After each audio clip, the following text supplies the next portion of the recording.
Hi, thanks for joining me on this next video here on the website where we dig into the Summa Theologica and talk about particular topics from St. Thomas Aquinas in the Summa. And this one is on purgatory. It is a very debated topic within Christianity. Of course, Catholics hold that there is a purgatory, there is a cleansing or a purification that's necessary for folks who die and are not yet perfect or have to be cleansed of something before they can enter into heaven.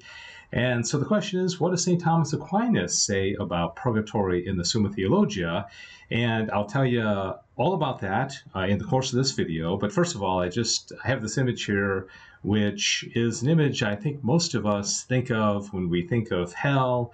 None of us really know exactly what hell is going to be like, but there have been some, descriptions of it. Our Lady of Fatima let the shepherd children in Portugal see a vision of hell, and they describe that.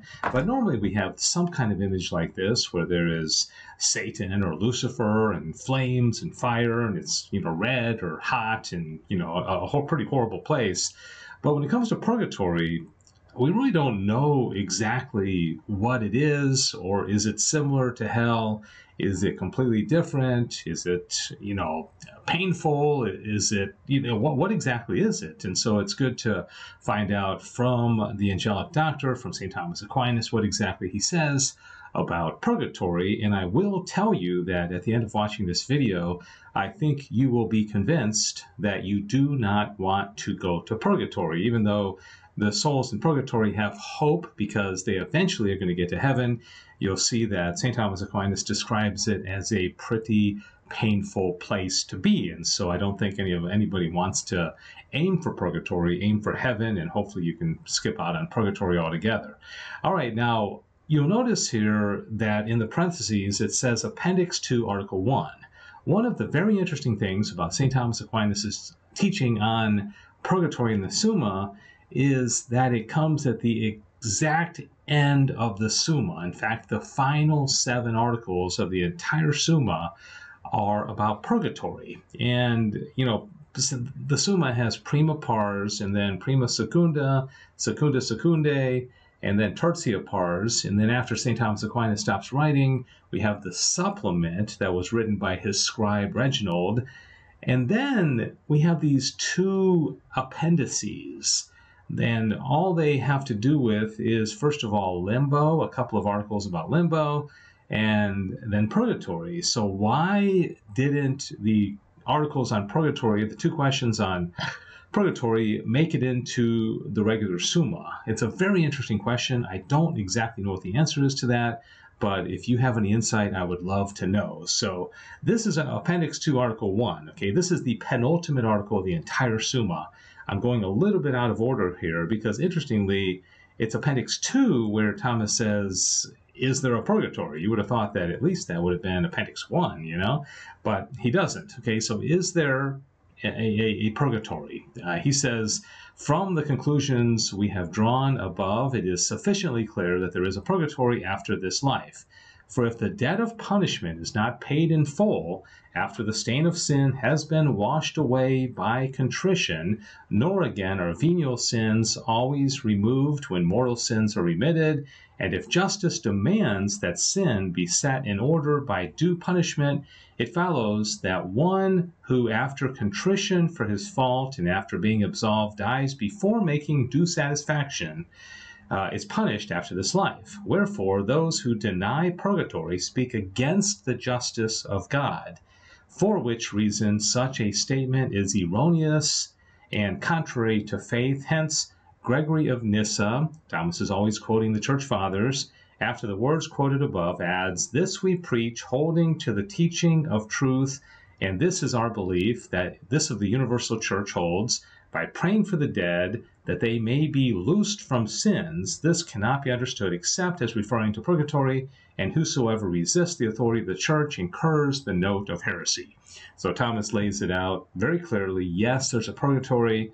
There's a demand for justice in that regard, and if we die and we have venial sin in our soul or the debt of punishment, then we have to be cleansed of that before we're able to get into heaven. Okay, so again, this is Appendix 2, Article 1, the second to last or penultimate question of the entire Summa Theologica.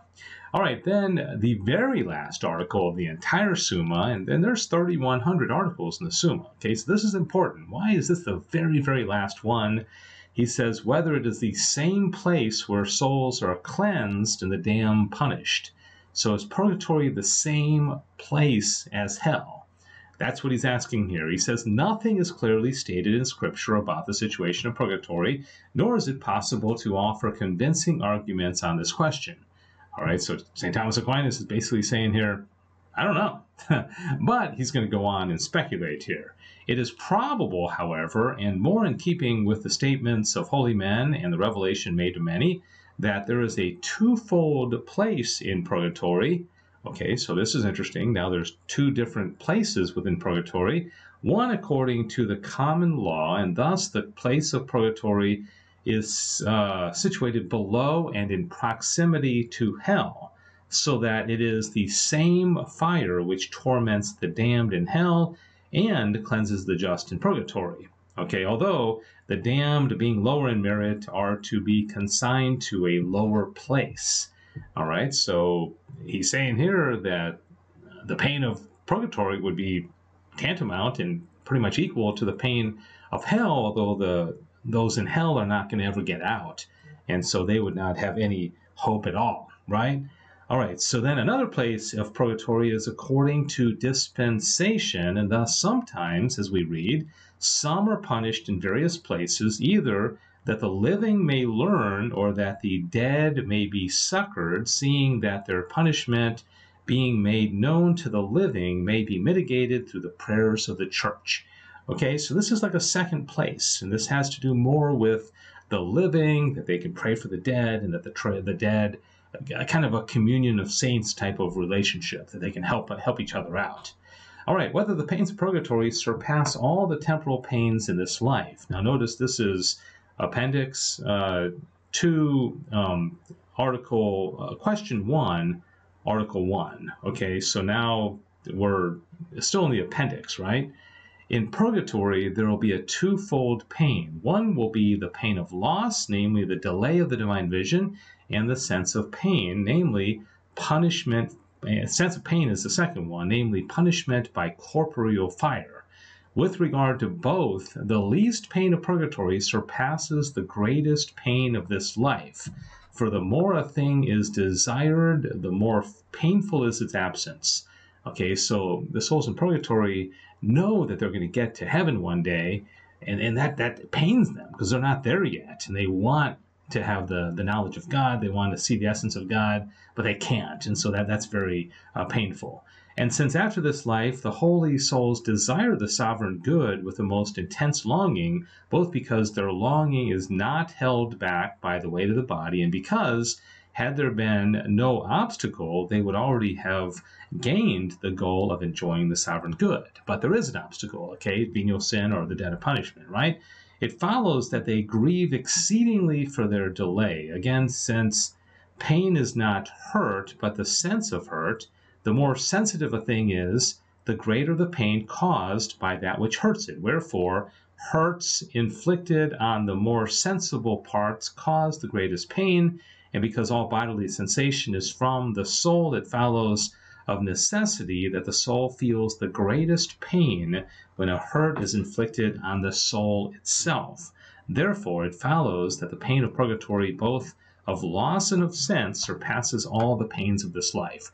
So imagine the greatest pain you've ever felt in your life. Sensible pain, physical pain, or emotional pain, spiritual pain. And he's saying the smallest pain in purgatory is greater than that. Okay, that in and of itself should encourage us to not have any, interest in just getting into purgatory, but trying to skip purgatory altogether. All right, whether the soul in purgatories are punished by the demons. Okay, are the souls in purgatory punished by the demons? As after the judgment day, the divine justice will kindle the fire with which the damned will be punished forever, Even so now the elect are cleansed after this life by the divine justice alone, and neither by the ministry of the demons whom they have vanquished, nor by the ministry of the angels who would not inflict such torture on their fellow citizens. It is, however, possible that they take them to the place of punishment, also that even the demons who rejoice in the punishment of man accompany them and stand by while they are being cleansed, both that they may be sated with their pains, and that when these leave their bodies, they may find something of their own in them. All right, so he's saying that the demons could take souls to purgatory and then kind of like revel in the agony and the pain that the souls are feeling, because of course they're demons and they're evil, right? But in this life, while there is yet time for the combat, men are punished both by the wicked angels as foes, as instanced in Job, and by the good angels, as instanced in Jacob, the sinew of whose thigh shrank at the angel's touch. Moreover, Dionysius says explicitly that the good angels sometimes inflict punishment. Okay, so why would a good angel inflict punishment? I think it would be similar to why a parent would punish a child. They love the child, they want the best for the child, so the angel, for our own good, might inflict some kind of punishment. Okay, so we already kind of mentioned this. Thomas says whether the fire of purgatory delivers from the debt of punishment, and that even after we go to confession, even though after we confess mortal sins, we might still have the debt of punishment that still has to be cleansed, and that could be cleansed through indulgences or through purgatory. And that's why indulgences are so important and I think underused. Whether venial sin is expiated by the pains of purgatory as regards the guilt. All right, venial sins. I've heard that venial sins can be absolved through holy water, through reception of the Eucharist, but if you die in a state of venial sin, you'll get to heaven, but you might have to go to spend some time in purgatory in order to cleanse that attachment that we have. All right, so finally, whether one person is delivered from this punishment sooner than another. He says some venial sins cling more persistently than others, according as the affections are more inclined to them and more firmly fixed in them. And since that which clings more persistently is more slowly cleansed, it follows that some are tormented in purgatory longer than others, for as much as their affections were steeped in venial sins. And so this, again, is a wake-up call, because if we have affections for things inordinately, like you just, love steak or hot fudge sundaes or cheese fries or, whatever, in an inordinate manner that's not proper and not balanced, well, this has to be cleansed. And so we might as well try to cleanse it here on earth. That's why we have Lent, where we give things up and we mortify our bodies and we train our bodies to be strong, so that we can try to, tame our flesh now, so that we don't have to tame it in purgatory. All right, well, that is it. I hope you enjoyed that. Thanks for joining me. This has been St. Thomas Aquinas on purgatory and what he has to say about it in the Summa Theologica. Thank you for watching. God bless you.